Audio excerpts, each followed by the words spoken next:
College जाने की बात पर कथा ने रखी यूवी के सामने दो बड़ी शर्तें और यहीं पर शर्तें सुनकर उड़े यूवी के होश। नमस्कार दोस्तों, स्वागत है आपका। आज हम बात करेंगे सीरियल कभी नीम नीम कभी शहद शहद के अपकमिंग ट्रैक की, जो दर्शकों के लिए बेहद ही खास और रोमांचक होने वाला है। कहानी में इस बार एक ऐसा मोड़ आएगा जो पूरे घर का माहौल बदल कर रख देगा। दोस्तों, ट्रैक की शुरुआत होगी कथा के डिस्चार्ज होने के बाद। यूवी कथा को घर लेकर आएगा और पूरे परिवार के सामने एक बड़ा ऐलान करेगा। यूवी साफ कहेगा कि अब कथा को अपने करियर और पढ़ाई के फैसले खुद लेने का पूरा हक है, चाहे पढ़ाई, यहाँ तक कि अगर जरूरत पड़ी तो बाहर जाकर भी काम करेगी और उसे कोई नहीं रोकेगा। यह सुनकर पूरा परिवार चौंक जाएगा। यूवी घर के मुखिया यानी HOF के खिलाफ खड़े होते हुए कहेगा कि वह अपनी पत्नी के लिए जो चाहेगा वही फैसला करेगा।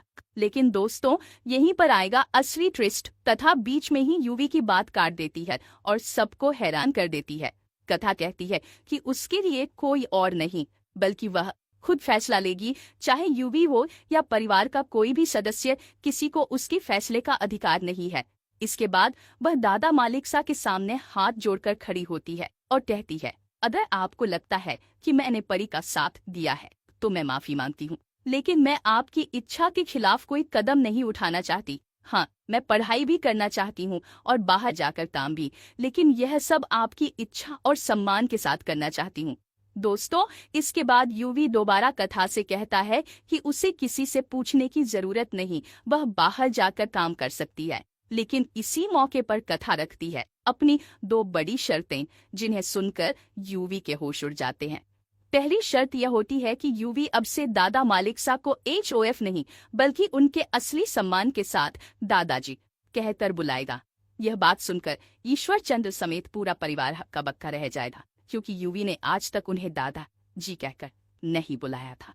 दूसरी शर्त यह होती है कि परिवार का हर सदस्य दादू मालिकसा को वह इज्जत और सम्मान देगा जिसके वह सच्चे अधिकारी हैं। कथा साफ कर देती है कि घर की नींव सम्मान पर टिकती है और जब तक परिवार के मुखिया को उनका हक नहीं मिलेगा तब तक वह चैन से नहीं बैठेगी। दोस्तों, यही पल बेहद इमोशनल होने वाला है। पहली बार यूवी अपने अहंकार को छोड़कर दादा मालिकसा को दादाजी कहकर बुलाएगा और घर का माहौल पूरी तरह बदल जाएगा। ईश्वर चंद्र भी कथा की इस सोच से भावुक हो जाएंगे और घर में रिश्तों की नई परिभाषा देखने को मिलेगी। तो दोस्तों, आने वाला ट्रैक जबरदस्त ड्रामा, इमोशन और ट्विस्ट से भरा होगा। अब देखना यह होगा कि क्या यूवी हमेशा के लिए बदल जाएगा और क्या परिवार कथा की इन शर्तों को स्वीकार करेगा। आपको क्या लगता है, कथा की ये शर्तें परिवार में नया बदलाव लाएंगी या फिर बनेंगी किसी नए विवाद की वजह? अपनी राय हमें जरूर बताइए और सीरियल की हर अपडेट के लिए जुड़े रहिए हमारे साथ। शो कभी नीम कभी शहद शहद के अपकमिंग ट्विस्ट और भी बहुत कुछ लेकर आ रहा है। अगर आपको ये वीडियो पसंद आए तो चैनल को सब्सक्राइब जरूर करें, कमेंट में अपनी राय जरूर दें ताकि हम आपके लिए और भी वीडियो लेकर आ सके। तो बने रहे हमारे साथ, नया ट्रैक कहानी को पूरी तरह से बदल कर रख देगा। धन्यवाद।